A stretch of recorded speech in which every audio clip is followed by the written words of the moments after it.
Bonjour Pandora. Bonjour Steve. Alors que sur Facebook j'avais publié un appel à témoignages parce que je cherchais des gens qui voudraient bien raconter leur parcours de vie, parfois pas forcément facile, ce qui n'était pas trop ce que j'avais eu pour l'instant sur la chaîne YouTube, et ben, tu m'as répondu. Oui. Alors on va parler de choses pas forcément simples aujourd'hui. Tu vas nous parler d'inceste, d'hypersexualité, de viol, d'AEMO pour ceux qui ne savent pas ce que c'est, on va le préciser, de placement en foyer, de bonheur aussi. Oui. Et puis bien plus tard de ta découverte du BDSM. C'est parti ? C'est parti. Bon. Alors dans un premier temps, est-ce que tu peux commencer par parler de... On va commencer par ton enfance. Alors, mon enfance. Je suis née d'une maman qui avait 16 ans. Et elle était amoureuse de mon papa, mais la famille s'y est opposée. Donc, en fait, La famille de ta maman ? Oui. Il était plus âgé et puis ma grand-mère a donc décidé de me prendre sous son aile en dénigrant un petit peu les capacités de ma maman. Donc je suis restée chez ma grand-mère jusqu'à l'âge de 5 ans. Avec une petite enfance en tout cas très heureuse pour ma part. Et puis lorsque j'ai eu 6 ans, ma mère a voulu me récupérer. Elle avait rencontré un marin et elle voulait refaire sa vie avec sa fille. Et donc j'ai eu un petit frère. Et là, les choses ont commencé à être un peu compliquées. J'avais un beau-père qui avait des jeux, des chatouilles, Ouais. qui étaient plutôt appuyés. Des attouchements, quoi. Des attouchements. Un comportement inapproprié, on va dire. Avec toi. C'est ça, oui. Juste avec toi. Juste avec moi. D'accord. Et donc ensuite, un soir, je dormais avec mon petit frère parce qu'on avait des lits de place. Je dormais avec lui très souvent. Et puis un soir, il a fait une crise d'asthme et ma maman est partie le rejoindre dans mon lit. Elle a pris ma place et elle m'a envoyée dans le lit conjugal. Et là, ça a été le premier soir en fait où il y a eu attouchement sexuel avec mon beau-père. Donc il a déposé ses doigts sur mon clitoris. J'ai envie de dire par ton beau-père. Oui. Oui. Et tu as quel âge à ce moment-là ? À ce moment-là, j'ai 8 ans. D'accord. J'ai 8 ans et donc il m'embrasse sur la bouche, il met ses doigts sur mon clitoris. Je me souviens d'un sentiment de mal-être intense, de bouffée de chaleur, de mal-être très enveloppant. Et une incapacité à faire quoi que ce soit. Il m'a demandé de le caresser, mais j'étais bloquée. Voilà. Donc pour la première part de cette histoire d'attouchement sexuel. Ensuite, il avait toujours des jeux, des chatouilles qui étaient très appuyés, très sexués. Il jouait beaucoup avec ma poitrine. Une poitrine de petite fille qui est douloureuse aussi, parce qu'en pleine croissance. C'est-à-dire que ce que tu m'expliques, c'est que les attouchements et les agressions sexuelles, on peut parler d'agressions sexuelles, vont continuer. C'est ça. L'inceste va continuer, mais ça va continuer pendant combien de temps ? Alors, j'ai 13 ans quand je rencontre un homme qui en a 10 de plus que moi et on commence à flirter. Il a 23 ans, j'ai ma première relation sexuelle avec lui. Et là, en fait, je me rends compte que mon beau-père allait trop loin et allait avoir envie d'aller certainement encore plus loin. Et donc, j'ai très peur à ce moment-là. Ma mère est en conflit avec mon beau-père pour des raisons qui leur appartiennent. Elle n'est pas du tout au courant. Et je décide de parler. Tu décides à 13 ans de lui raconter ce qui se passe depuis tes 8 ans. Depuis mes 8 ans, voilà, je décide de lui expliquer tout ce qui se passe, tout ce que je pouvais vivre. Et alors elle voyait en même temps. C'est une maman qui voyait mais qui n'avait pas conscience de la dangerosité de la situation. Pour elle, elle relativisait, c'était du jeu. Ouais, elle n'y voyait pas quelque chose d'aussi grave que ce que c'était. Voilà. Et donc là, je parle à ma mère. Ma mère qui utilise en fait mon discours pour son divorce, parce qu'elle obtient un divorce pour faute. À l'époque, ça se faisait un peu comme ça. Je crois que c'est plus d'actualité. Et un divorce pour faute, pour quelle raison? Et bien justement pour abus sexuels sur sa fille. Sur sa fille, ouais. Mhm. D'accord. Elle obtient le divorce pour ça. Voilà. Mais ce qui peut paraître étonnant, c'est qu'elle obtient un divorce, mais elle l'obtient pour elle, j'ai envie de dire. Voilà, elle c'est obtient ça. quoi pour toi? Alors pour moi, rien, puisque à l'époque, elle a beaucoup de peine à être partie civile. Moi, je décide de porter plainte en fait, donc je me fais accompagner par des associations de soutien aux femmes, pas aux enfants. Hein. À l'époque, ça n'existait pas. Hein. C'était des soutiens aux femmes victimes d'abus sexuels. On est en quelle année à ce moment-là? On est, ah là là, ben j'ai 13 ans, donc on est en 80 et quelques. Ouais. Donc cette histoire avec ce garçon de 23 ans, elle dure longtemps? Elle dure presque 6 mois. D'accord. Et donc bah, tu as des relations sexuelles avec lui. Voilà. Et déjà, est-ce que tu sens à cette époque qu'il y a une forme d'hypersexualité? Oui, bien sûr. Comment Je ça suis dans la s'exprime? séduction, j'ai besoin de sortir le samedi soir, d'aller séduire en fait, d'aller tester mes capacités et puis tester les adultes aussi parce que je ne m'attarde pas sur les jeunes de mon âge, je vais plutôt vers des hommes. Et tu sais dire aujourd'hui pourquoi tu as ce comportement-là? Comment tu l'expliquerais toi aujourd'hui? Bah parce qu'à 13 ans, les garçons en général sont pas très sexués. Clairement. Voilà. Donc je suis attirée par des hommes plus âgés. Ouais. Et donc ce comportement-là ne s'arrête pas à la rupture avec ton petit ami de 23 ans, non? Non. De l'époque, tu continues quoi. Bien sûr. D'accord. Je continue, c'est catastrophique à l'école.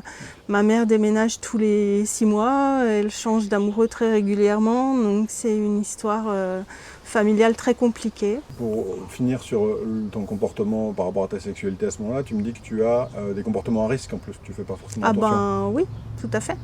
Je fais pas attention, je me préserve pas, à la fois physiquement avec des préservatifs, mais aussi moralement avec ma capacité à connaître mes limites. Je suis beaucoup trop jeune pour ça. Ouais. Et la question que moi je me pose comme ça, même si j'ai une petite idée, c'est est-ce que tu penses que tu aurais eu ce comportement-là si tu n'avais pas subi le traumatisme auparavant de ton beau-père? Ah non, pas du tout. Non, non, en fait, très clairement, je voulais savoir ce qui m'attendait, entre guillemets, avec mon beau-père. Enfin, c'est ce qui a motivé mes premières relations sexuelles. D'accord. Parce qu'il ne t'a jamais violé? Non, il m'a pas que des agressions sexuelles? Des attouchements sexuels, oui. D'accord, ok. Donc tu as des histoires où tu te protèges pas, et ça aboutit à un moment où il t'arrive des choses que tu n'avais pas désirées, quoi, grosso modo. Voilà, effectivement, je sors en boîte de nuit, j'ai 13 ans, 14 ans, 15 ans, et je repars à 18, je suis très maquillée, très insolente, caractérielle, je vais pas à l'école, je traîne dans les bars, dans les discothèques. Et je rencontre un homme qui m'emmène dans sa voiture et qui va me perdre dans les bois en me disant maintenant si tu veux rentrer, il va falloir me sucer. Ouais. Et voilà comment s'est déroulée ma première expérience de fellation. Ouais.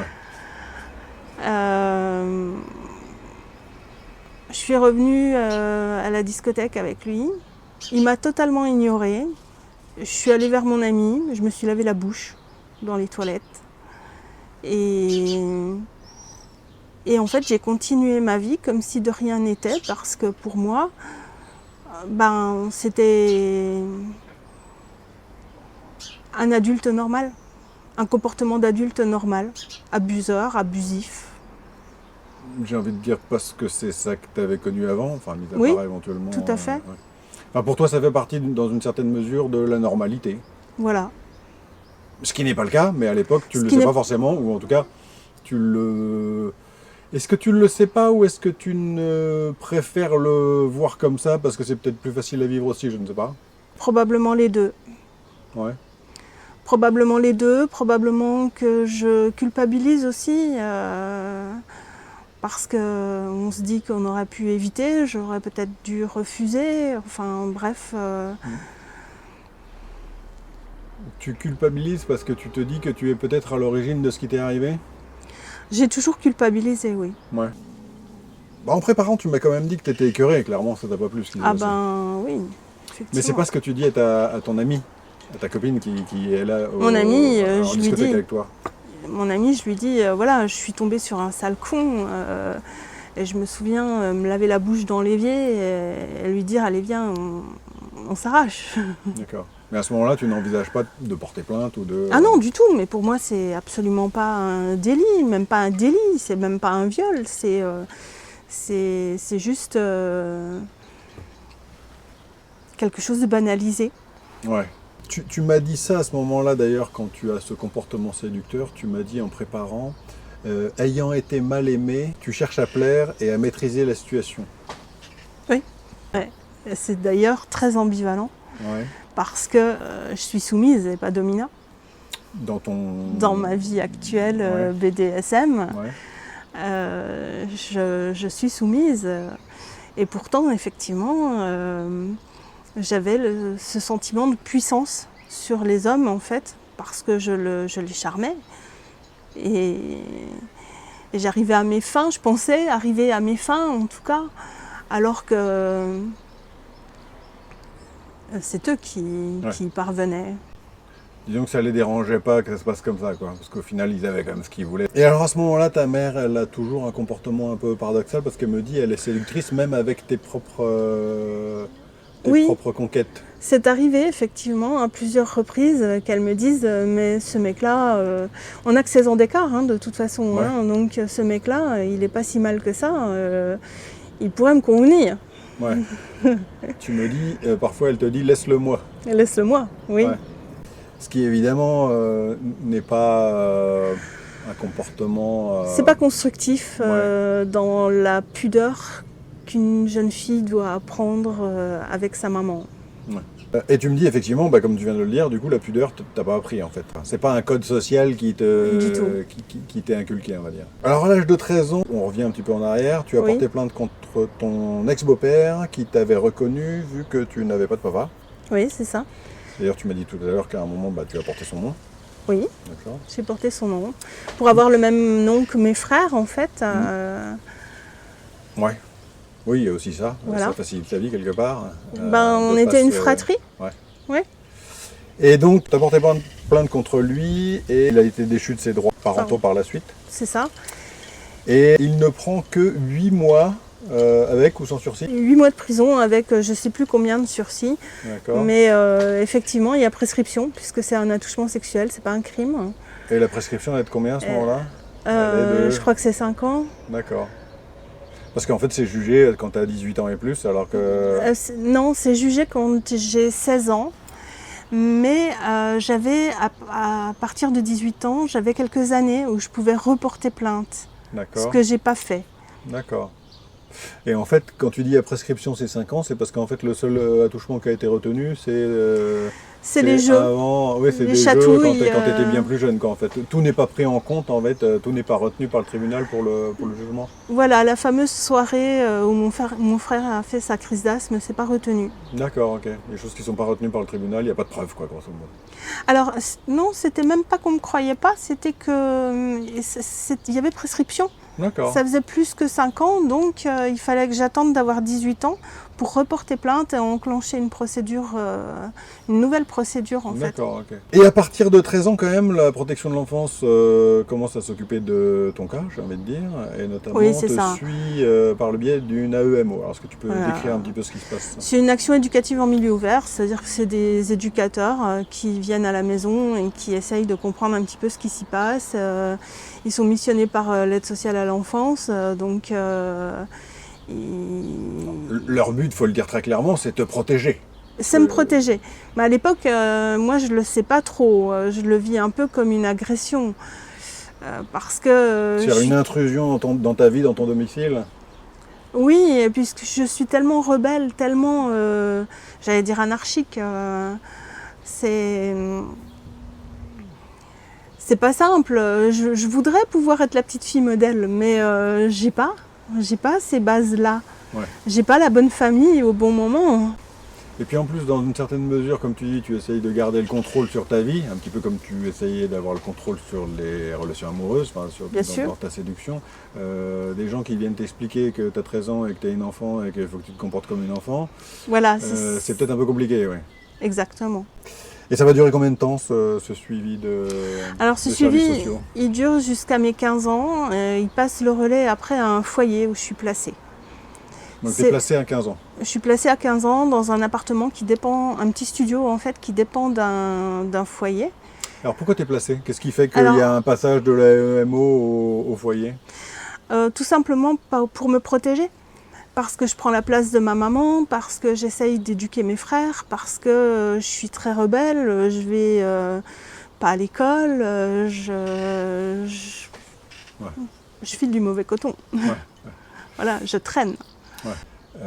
Ce placement à 15 ans risque de ne pas porter ses fruits, dans le sens où c'est tard déjà, tout ce que tu as vécu.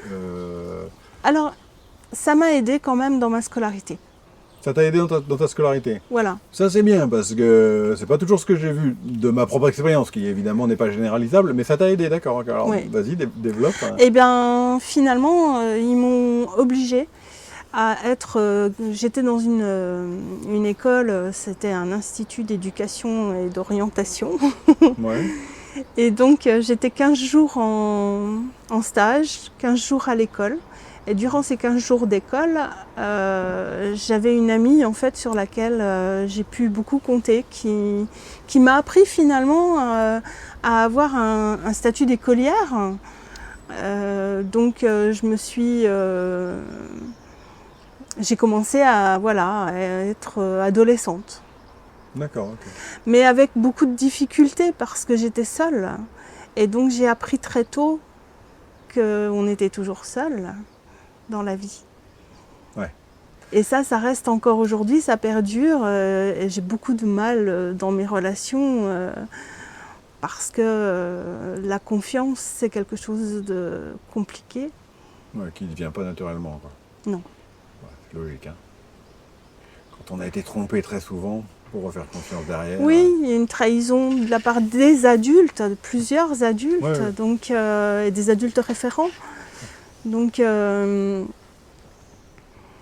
mais bon, voilà, je continue à avancer. Je fais mon petit bonhomme de chemin, un petit peu toute seule. Tu iras jusqu'où dans tes études, puisqu'on parlait d'études? Ah, alors, je vais jusqu'à la formation d'aide-soignante. Et c'est grâce à mon ex-mari, parce que effectivement, je le rencontre, j'ai 15 ans. Et il a un passé très compliqué, très douloureux, avec un déplacement également. Mais il est plus posé. Tu le rencontres au foyer? Non. Non, rien à voir. Non. Mais tu es déjà... mais je suis déjà placée, effectivement. D'accord, ok. Et donc, on vit une belle histoire qui dure 27 ans. C'est sûr, oui, c'est une belle histoire. Voilà, une belle histoire avec 2 enfants. 2 enfants dont le premier arrive lorsque j'ai 24 ans, alors que je pensais les vouloir beaucoup plus jeunes. Quand tu dis que tu pensais les vouloir beaucoup plus jeunes, est-ce que c'est une façon de reproduire ce que tu as vu chez ta mère? Je pense que c'était ça. Et puis c'était ne plus être seule. Parce que l'amour d'une mère pour son enfant est inconditionnel. Ouais. Et donc on n'est plus jamais seul quand on a des enfants. Non, je te confirme, on n'est jamais seul. Voilà. Donc, oui, mon ex-mari m'a apporté une stabilité. D'accord, ok. C'est notamment lui qui contribue à ce que tu n'aies pas d'enfant trop tôt. C'est-à-dire qu'il ne Oui. veut pas que tu en aies trop tôt, en fait. Il ne veut pas que vous en ayez trop tôt, j'imagine aussi. Il veut qu'on s'en sorte, en fait, et qu'on ne soit pas dans la reproduction du schéma familial. Et donc, il m'encourage à être professionnelle quelque part, à avoir une vie professionnelle. T'épanouir peut-être aussi tout bonnement, Oui, avant tout, aussi, bien sûr. avant de chercher à pouvoir épanouir d'autres personnes, des petits bambins. Ouais. Et donc tu me dis autre chose qui m'a marqué, quand tu me l'as expliqué, c'est que tu me dis que tu as des enfants médicaments. Alors comment tu expliques ça? C'est mes petits médicaments, c'est mes petits alprazolam. Alors pourquoi médicaments? Parce qu'ils viennent me guérir, ils viennent me soigner. C'est des enfants avec qui je vais revivre ma propre enfance et je m'éclate. Ouais. Je m'éclate, je m'épanouis, je suis une maman super heureuse. D'accord. Le sourire fait plaisir à voir. Ah mais oui. Dans ta vie, donc avec tes enfants qui te permettent une certaine résilience par rapport à ton vécu, il y a quelque chose qui va venir gripper la machine. Oui. C'est l'installation de mon ex-beau-père dans le quartier dans lequel je vis. Donc je suis permanente dans une structure d'hébergement pour des personnes en difficulté sociale. Donc on rappelle ton ex-beau-père, celui qui s'est rendu coupable d'attouchement sur toi de 8 ans à 13 ans. Quoi. Exactement. Et donc il vient emménager à une centaine de mètres de chez moi. Et il a des enfants du même âge que les miens. Donc on se retrouve régulièrement devant l'école primaire. Et il me fait des clins d'œil et il me dit des bonjours avec des grands sourires. Et moi je suis pétrifiée. En fait, à ce moment-là, j'ai 8 ans, quoi. Je suis perdue. Oui, quand tu dis que tu as 8 ans, tu te retrouves dans la même situation que quand tu as 8 ans, quand tu C'est ça. revis le drame, quoi, quelque part. C'est ça. Je revis le drame et puis la pression qu'il pouvait avoir sur moi. Donc, Une forme d'emprise. Dans un premier temps, je vois la psychologue du boulot, en fait, parce que par ailleurs, je travaillais aussi avec des enfants autistes dans un IME. Et elle me conseille un psychiatre. Donc je vais voir ce psychiatre et je travaille avec lui ma relation avec mon ex-beau-père. Et j'arrive finalement à me construire une force suffisamment solide pour aller le voir un jour et lui dire... pour aller voir ton beau-père? Oui. Et lui dire, si toi tu as oublié, moi j'ai pas oublié. Je veux pas de relation avec toi, je veux même pas que tu me regardes. Et je veux pas de bonjour, je veux rien. Et je m'en vais. Et c'est très lourd à ce moment-là. Mais voilà, c'est ce qui m'a permis d'être en accord avec moi-même à ce moment-là. Ah, il fallait que tu lui dises. Oui. Au moins ce que tu penses. Oui. Et il réagit comment? Il réagit pas. Ouais. Tu lui en laisses peut-être pas le temps non plus. Je suis tellement en fait conditionnée par les mots que j'ai mis du temps à choisir pour pouvoir les prononcer que finalement, une fois que j'ai réussi à cracher ces quelques mots-là, je m'en vais et j'en tremble et je rentre chez moi. De toute façon, t'es pas venu pour l'écouter. Exactement. Ouais. Donc entre-temps, mon mari fait un AVC. Ouais. Et choisit de me quitter. Après 27 ans de relation. Après 27 ans de relation. Donc je me retrouve seule, démunie. Pour moi, c'est la fin du monde. Hein. Tout s'écroule. Parce que tout repose sur ma vie de famille et mon travail, bien sûr. Donc je continue une thérapie qui va durer, qui dure encore aujourd'hui. Une thérapie avec des troubles borderline qui sont mis en avant parce que je suis toujours dans l'hypersexualisation. Tu résumes ça d'une façon que j'ai trouvée admirable, c'est-à-dire que tu me dis qu'à ce moment-là, tu as de nouveau 15 ans. C'est ça. Dans ta sexualité en tout cas. C'est ça. Ouais. En tout cas, oui, voilà, dans mon côté rebelle, Séducteur. C'est reparti pour... C'est reparti pour quelques années, jusqu'à ce que je rencontre une personne que j'ai appelée maître et qui m'a fait découvrir le BDSM. Alors, qu'est-ce qui te fait découvrir exactement? Qu'est-ce qui fait que ça marche pour toi? Alors, deux choses. La première, c'est ses envies qui sont atypiques et qui me rappellent des désirs enfouis lorsque j'étais petite fille et que je regardais Angélique. Le fameux film Angélique. C'était Angélique, comment ça s'appelait? Angélique Marquise des Anges. Voilà, Mais oui. d'accord. Et Avec elle ces était- fameux elle était amours très contrariés de mémoire avec le truand. Enfin, c'est pas un truc, je sais Oui. plus en fait, c'est un pirate, non? Qui a Oui. une grande balafre sur le visage, Voilà, c'est c'est ça. Et elle se faisait fouetter, elle criait. Quand j'étais petite fille avec une amie, on s'amusait à jouer à Angélique. Et je retrouve en fait dans le discours de cet homme une certaine connotation. Et puis il me fait découvrir Eva Delambre, que je lis. Donc Devenir sienne, c'est pour moi un roman qui m'a éclairée, Sur tes envies. qui m'a permis d'avouer mes désirs, des désirs enfouis, et puis De te les avouer à toi-même déjà? à moi, oui bien sûr à moi-même, hein, d'accepter que finalement j'avais envie d'une relation très fusionnelle, hein, et que j'avais envie de faire confiance aussi. Et tu dis très clairement au début que tu ne peux pas. Finalement, les hommes sont toujours ces espèces de monstres. Ces avec prédateurs. toi. Ouais, ces prédateurs. Mhm. Et là, ça te donne envie de pouvoir faire confiance à un homme, mais encore faut-il trouver celui qui va mériter cette confiance. Voilà, c'est ça. Donc je rencontre plusieurs personnes, mais ça ne fonctionne pas. Donc je suis sur un site de rencontre et c'était un jour de la Saint-Valentin, je reçois un message d'un homme qui me dit mais viens, on va se promener ensemble, on est tous les deux et j'ai pas envie, c'est la Saint-Valentin, c'est ma première Saint-Valentin toute seule, j'ai vraiment pas envie. Et il insiste. Et finalement, j'y vais. Ouais. Pourquoi Bien tu y vas? évidemment, Parce que tu as 15 ans? parce que j'ai 15 ans, parce Dans que ta j'ai tête, besoin de ouais. me sentir vivante, parce que D'accord. je me dis, s'il faut choisir entre la solitude et la tristesse et une rencontre et une balade, eh ben, je vais à la rencontre, je vais à la balade, hein. Cette rencontre, elle est dans un cadre de tes recherches BDSM ou? Absolument pas. Absolument pas, rien à voir. Non, non, sur un site de rencontre standard. D'accord, ok. Et donc on se promène. Et cet homme, au retour, il pleuvait fort. Et je m'installe dans sa voiture. Et là, il ferme les portes à clé. Et il ferme les portes à clé et il essaye de m'embrasser, de me toucher les seins, d'introduire ses doigts. Je porte un legging. Il essaye d'introduire ses doigts. Il essaye d'avoir une relation sexuelle, mais c'est pas consenti. Ouais. Et du coup, je me débat, je veux pas.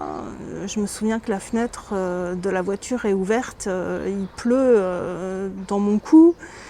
Mais il pleut tellement que si je sors de cette voiture, même si j'arrive à ouvrir et que je m'enfuis en courant, j'ai peur qu'il me suive et qu'il redouble de violence, donc je suis pétrifiée.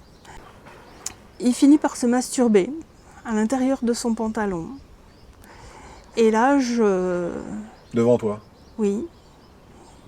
Et là, je sais que quand il jouit, c'est son moment de faiblesse. Donc, je vais l'attaquer, quoi. Je vais lui dire, mais tu te rends compte de ce que tu as fait? Tu as une fille qui a 15 ans, et qu'est-ce que tu dirais de ça, quoi, toi, si ça lui arrivait à elle? Et donc, il me ramène à proximité de chez moi, et je poursuis les échanges par SMS. Et j'ai des aveux pour moi. J'ai des aveux parce qu'il me dit, oui, effectivement, j'ai bien vu que tu n'avais pas envie. Enfin, il textote. Et je rentre chez moi et je me dis, tout comme la première fois, lors de cette fellation forcée, bah voilà, quoi, c'est un événement comme un autre, c'est rien de grave. Et finalement, je me mets à pleurer quand je vais à la douche et je me rends compte qu'en fait, je prends une douche qui n'est pas une douche d'eau, mais une douche d'émotion. Et je me dis que humainement, c'est pas possible de rester seule. Donc je me rends à l'hôpital et je demande de l'aide parce que j'ai besoin de soins à ce moment-là. Mais bon, on me répond que j'ai un psychiatre, qu'il faut que je le voie lui et que finalement, s'ils me gardent, ils vont m'hospitaliser, il faut que j'adhère au traitement. Le traitement, c'est du licenciat à haute dose. Et Ouais. moi, j'adhère pas. Moi, je voulais une thérapie comportementale, je voulais quelque chose de plus concret et j'avais pas besoin d'oublier, mais au contraire d'affronter. Et du coup, je rentre chez moi. Le lendemain, je vais à la police. Je tombe sur une jeune fille qui me dit ah ben, c'est pas un viol, il y avait un legging. Ben, C'est ça qu'elle te dit. oui, C'est une jeune femme et c'est ça qu'elle te dit. c'est ça qu'elle me dit. Mais elle te dit quoi d'autre? Elle me dit mais rentrez chez vous, madame, bon courage. Répète-le-moi. Oui, rentrez chez vous, madame. Sérieusement. Oui. Mais il y a une agression quand même sexuelle. Il y a une agression, mais pour elle, il n'y a pas viol, il n'y a pas. Pour elle, il n'y a pas matière à faire une déposition. Et puis, je suis recontactée dans les 15 jours qui suivent. Je reviens sur ce que tu me dis, c'est-à-dire que tu arrives quand même avec les textos. Ah oui? Parce que comme tu l'as dit, pour toi, il y Mais a un aveu. elle prend pas la peine de les regarder, elle. Hein. Sérieusement. Non. Non, non, du tout. Elle est... Je sais pas ce qu'elle faisait là, elle. Ouais, moi non plus. Du coup, je suis recontactée une quinzaine de jours après par la brigade des mœurs, Ouais. qui me disent, voilà, on vient de prendre connaissance, parce qu'il y avait quand même une main courante. Ouais. On vient de prendre connaissance de votre main courante, on voudrait vous entendre. Donc je me rends au commissariat. Alors que c'est très compliqué pour moi parce que j'ai une mémoire traumatique. C'est-à-dire que après être allée à l'hôpital pour demander des soins, je suis allée au commissariat pour dénoncer en fait les faits. Mais Quelque part, tu veux qu'on te fasse justice, quoi. Tu veux au moins être reconnue comme victime, quoi, non? à cette époque-là, j'en ai pas besoin. J'ai surtout besoin qu'il soit reconnu, lui, comme violeur. D'accord. Pour avoir eu une première expérience au tribunal avec mon ex-beau-père, je sais que c'est pas réparateur. Tous les adultes étaient satisfaits du verdict, mais pour moi, ça faisait que commencer. C'était le début des soins, entre guillemets. Et alors donc, ça se passe comment avec la brigade Eh de mœurs? bien, je raconte tout ça. Il me dit que je suis victime de viol. Je suis presque contente de l'entendre parce que, bon, je le savais un petit peu quand même. Alors pourquoi eux te disent que tu es victime de viol alors que la jeune femme te dit qu'il n'y a pas de viol parce qu'il y avait un legging? Je pense que la jeune femme était larguée. Je suis désolée pour la police, mais là, sur ce coup-là, Ouais, incompréhension. il y a eu un souci. Et donc, ça va être compliqué parce qu'ils vont m'interroger sur ma sexualité. Alors, ils vont Et à t'interroger, l'époque, ce que tu m'as dit, ils vont t'interroger sur ta sexualité parce qu'en fait, dans l'objectif d'obtenir justice, c'est-à-dire d'aller au tribunal, ils veulent avoir un maximum d'éléments qui permettraient de faire condamner ton violeur, en fait. oui, bien sûr. Et pour ça, malheureusement, on ne se contente pas des faits qui sont passés. Ce qui t'explique, c'est que une enquête de moralité, entre guillemets, pourrait aider, quoi. C'est à peu près ce qui t'explique, non? C'est C'est pas ça. ça? Voilà. C'est ça. Donc, Ce qui dans l'esprit est dingue. Hein. Genre, dans l'esprit, il va falloir convaincre les gens que tu as une bonne moralité. Parce que c'est les assises. peu importe ce qui s'est passé, si c'est la même chose ou pas, voilà, il faut convaincre les jurés, quoi. C'est ça. Et donc, on me dit, on va interroger vos ex-compagnons. Ça fait un peu de monde. Et le problème, c'est que dans l'hypersexualisation, je ne me contente pas de personnes qui sont célibataires. Donc, je ne veux pas détruire des familles. Donc, je suis très embarrassée. Et Je vais préciser une chose là, parce que ça peut être compliqué à comprendre pour les gens qui ne savent pas ce que c'est que l'hypersexualisation. Mais l'hypersexualité, c'est pas juste j'aime bien le sexe, c'est il t'en faut.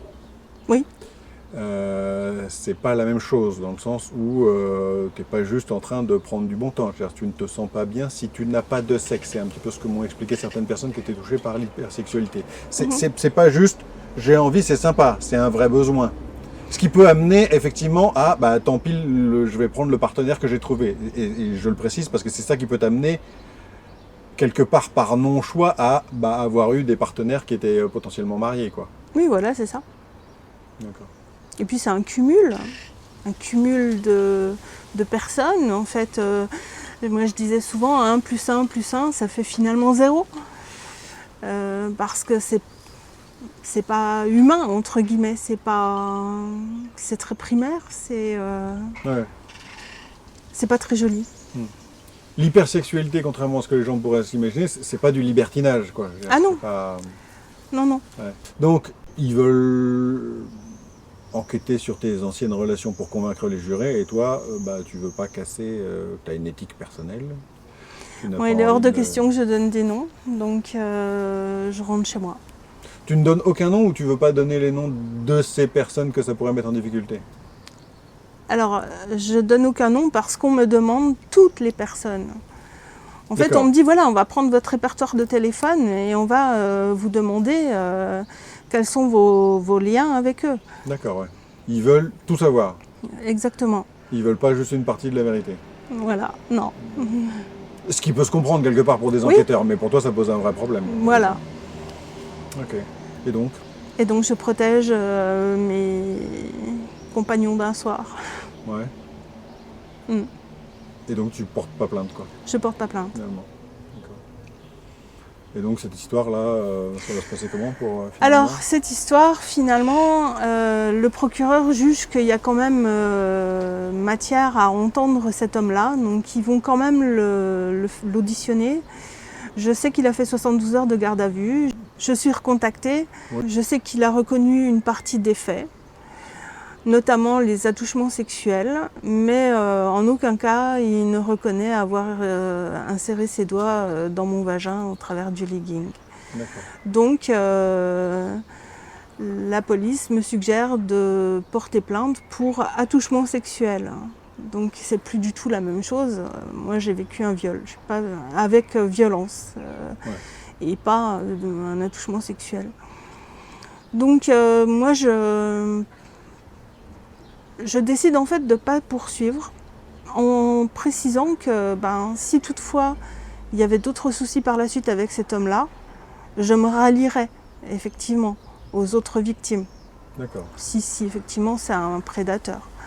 Mais si c'est un cas isolé, moi je me bats pas. Ouais. Parce que je sais que je suis victime et que j'ai pas besoin de le prouver aux autres.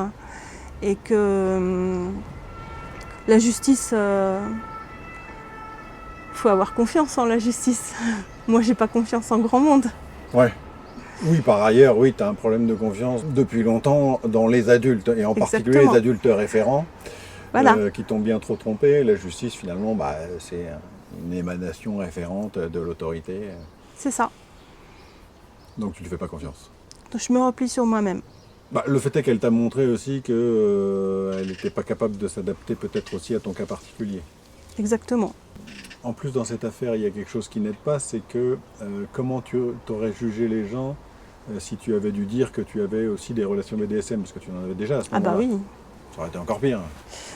Disons que ça, oui. À expliquer, je veux dire, et à convaincre les jurés, bonjour. Alors franchement, je suis tombée sur la brigade des mœurs, je suis tombée sur quelqu'un de très, très attentif et très respectueux. Il m'a laissé sa carte en me disant voilà, si vous changez d'avis, n'hésitez pas, nous on est là pour enquêter et pas pour vous juger, quoi. Donc c'était rassurant, mais Ouais. pas suffisant. Alors tu as décidé de ne pas poursuivre, mais pour autant tu étais allé voir une avocate quand même. Je suis allée voir une avocate qui m'a dit, elle a pris une métaphore assez rigolote, elle m'a dit pense à un éléphant. À quoi tu penses? Je dis à l'éléphant. Ne pense plus à l'éléphant. À quoi tu penses? Je dis à l'éléphant. Elle m'a dit voilà, ça va se passer comme ça. On va te dire pense au viol, raconte-nous ce viol. Et puis dès que tu sors de cette pièce, tu n'y penses plus. C'est pas possible, c'est pas concevable. Et donc, ouais, c'est pour ça que j'ai pas porté plainte. C'est-à-dire qu'elle t'explique que peu importe que tu gagnes ou pas, tu continueras à y penser toute ta vie quand même. Bien sûr. Donc moi, je choisis plutôt de me soigner, J'ai souvent demandé une perfusion de dignité. Une perfusion de dignité, oui. Ouais. Ça fait jamais de mal, ça. Hein. Surtout quand on n'y a pas eu beaucoup de droits avant. Hein. Effectivement. Donc tu décides de pas poursuivre. Par contre, tu fais une grosse dépression. Oui. Tu arrêtes de travailler et depuis tu es en invalidité. Alors, je suis en invalidité, effectivement, pour 2 raisons. C'est qu'on me découvre aussi une maladie plaquettaire orpheline. Donc, à l'époque, j'ai un maître avec lequel je suis mariée. Et je suis très tourmentée encore par ces abus sexuels, ces viols. Et quand on m'annonce ma pathologie plaquettaire, j'ai un rein qui saigne, donc le pronostic vital est pas terrible, on ne sait pas. Tout peut, j'ai une épée de Damoclès au-dessus de la tête, tout peut chavirer d'un moment à l'autre. Et en fait, je ne veux pas l'imposer à mon maître. Et je ne veux pas d'un maître infirmier non plus. Ouais. Et puis, je suis complètement déboussolée sans repère parce que je suis incapable d'avoir des relations sexuelles. À ce moment-là. Mon rein me fait tellement mal, Ouais. je souffre tellement qu'en fait pendant plus de 6 mois, je ne peux pas avoir de relations sexuelles. Donc je quitte mon maître et Qui est ton mari aussi à ce moment-là? Qui est mon mari aussi à l'époque. Et je quitte aussi le BDSM quelque temps. Difficile à vivre forcément, parce que c'est pas un choix. Ah non, c'est pas un choix. Oui, non, je suis malade. C'est compliqué de quitter quelqu'un qu'on aime malgré tout. Tu l'aimes? Ah oui, tu l'aimais? bien sûr. Vous êtes toujours en lien aujourd'hui? Ah non, pas avec lui. D'accord, ok. Je suis en lien avec quasiment tous mes ex sauf lui. D'accord. Parce que ce serait trop compliqué d'être en lien avec lui? Certainement. Tu me dis que ensuite tu as vécu un autre viol encore. Oui. Et que cette fois tu n'as rien fait parce que tu sais ce qui t'attendait aux assises. Voilà, non, j'ai rien fait. J'ai rien fait, j'ai pleuré et puis voilà. Ouais. Je suis rentrée chez moi et puis c'est tout. Et qu'est-ce que tu trouves finalement comme intérêt dans le BDSM? En quoi finalement ça te plaît et pourquoi tu t'investis dans ces relations-là? Alors, une communauté. Quelque part, c'est déjà une famille. Ouais. Avec une sexualité un peu différente. Donc, une complicité.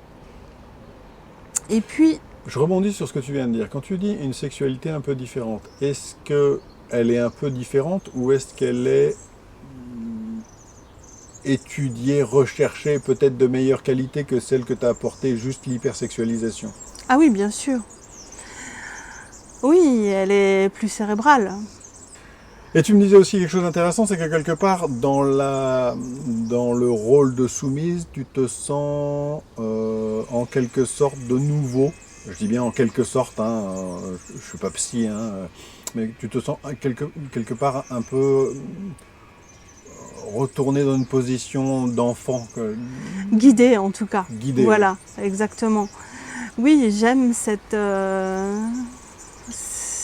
façon de communiquer et d'interagir avec mon maître. La relation déesse me permet de lâcher prise, de ne pas être responsable de tout un tas de choses, puisque c'est lui qui va endosser cette responsabilité-là. Et puis, c'est très cérébral. Tu m'as dit aussi qu'il y a il va y avoir des conséquences, ton histoire va avoir des conséquences sur ta façon de vivre, de découvrir le BDSM, et tu dis que notamment de façon très pratique, il y a des choses que tu n'apprécies pas du tout. Oui, exactement. Comme quoi? Je supporte très mal qu'on joue avec mes seins. Ouais. Voilà. Pourquoi? Je pense que...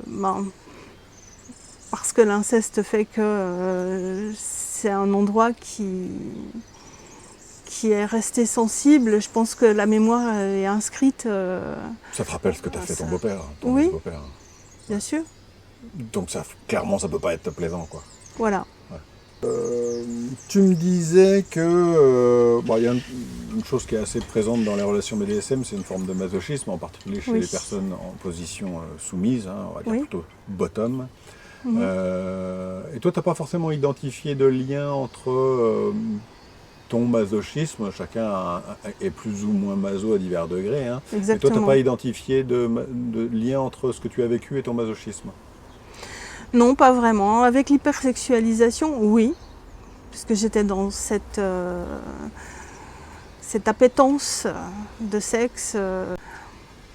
Puis c'est quelque chose qui est très régulièrement décrit, hein, l'hypersexualisation comme une conséquence Ouais. de traumatisme. Non, le masochisme, c'est quelque chose d'autre. C'est offrir sa douleur à l'autre. C'est un cadeau.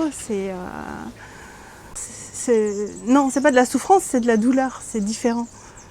Oui, alors ça, faut que tu précises. Eh bien, dans la souffrance, il y a une connotation psychologique, alors que dans la douleur, c'est purement physique. Et offrir sa douleur à son maître, c'est aussi puis laisser des traces. J'ai porté les traces de son maître, c'est le tatouage temporaire. C'est quelque chose que j'affectionne particulièrement, mais Quand tu important. parles de traces, pour ceux qui ne connaissent pas, c'est une trace de... Une trace de fouet, une trace de morsure, une trace de paddle clouté. Autre chose qui te rassure aussi dans les protocoles BDSM, c'est le fait que ce soit très encadré. Pour toi, c'est concret, il y a beaucoup de rituels, quoi, finalement. Voilà. Ça concrétise ce qui se passe. Oui, je trouve que il y a beaucoup de règles, de codes. Et je trouve qu'il y en a beaucoup plus que dans le libertinage. Et le consentement est important. Et du coup, c'est ce qui me permet maintenant, aujourd'hui, de reprendre le dessus. Quelque part, c'est une reprise de contrôle de ta vie. Ce qui peut paraître étonnant pour les gens, encore une fois, qui ne connaissent pas. C'est-à-dire, être soumise peut permettre de reprendre le contrôle de soi-même. Oui, c'est ça. Et J'ai un pourtant, peu c'est du une mal à réalité. l'expliquer. Ouais. Mais est-ce que je l'ai bien expliqué pour toi? Ben oui, voilà, c'est ça, exactement. Bon, c'est magnifique. Donc on approche de la fin de cette interview et il y a quelque chose que tu voulais dire d'important, c'est que le BDSM en particulier, si ça te plaît, c'est parce que c'est très cadré. Oui, c'est cadré. Il y a la notion de consentement qui est prise en compte constamment. Il y a la protection entre soumises, mais aussi la protection de mon maître. Parce que s'il est maître, c'est pas juste pour obtenir ce qu'il veut, c'est aussi parce qu'il a un Non. rôle important Bien sûr. À tenir, hein, quelque part. Bien sûr, il a un rôle de guide. Tu vas me dire si j'ai raison ou pas, mais quelque part, si ça te plaît, c'est que ce rôle très cadré, avec notamment l'importance du consentement, en particulier dans les relations BDSM, c'est tout l'inverse de ce que tu as vécu avant. Oui, exactement. Enfin, de ce que tu as vécu avant. Des abus, bien sûr. qui eux étaient pile l'inverse de ce que peut être le consentement. Donc, est-ce que c'est pas en ça que tu te trouves bien finalement, que tu te retrouves bien dans les relations BDSM? Bien sûr. Ça y contribue largement. Et ce qui peut être compliqué d'ailleurs à comprendre, hein, cette notion de consentement dans le BDSM, parce que pour beaucoup de gens qui ne connaissent pas, ça pourrait être au contraire des abus de plus, mais c'est pas Oui. du tout le cas. Non, du tout. Ouais. C'est consenti. Voilà. Et puis, c'est pas du... Il y a des séances, il y a un début, il y a une fin. Et alors dans la relation DS, c'est encore différent. Parce qu'on est sur du H24 parfois, mais c'est pas physique, c'est cérébral. Donc on accorde, je pense, plus de confiance dans nos relations BDSM que dans nos relations lambda. Alors quand tu dis relation DS, hein, je veux préciser relation de domination-soumission, parce que je fais des vidéos aussi pour ceux qui n'y connaissent rien. En tout cas, je voulais te remercier beaucoup, parce que je sais que c'est pas facile de parler de ce genre de parcours de vie, mais que ça peut être d'autant plus utile pour ceux qui ont peut-être vécu des choses similaires à ce que tu as vécu, et d'entendre que on n'est pas seul, quoi. Mais moi, je te remercie, toi, parce que ça permet d'avoir un espace aussi où on peut se dire librement. Et tu m'y as accompagné avec beaucoup de respect. Merci. Et je pense que ça fait partie de ma thérapie aussi, d'oser dire les choses. Et de passer un petit message, en fait. Ouais. Un petit clin d'œil à chacun pour se dire que le BDSM, c'est pas que de la sexualité. C'est aussi toute cette relation qui est bienveillante. J'en doute pas. Voilà. Peut-être que tu vas réussir à convaincre quelques-unes des personnes qui vont t'écouter. Merci beaucoup, Steve.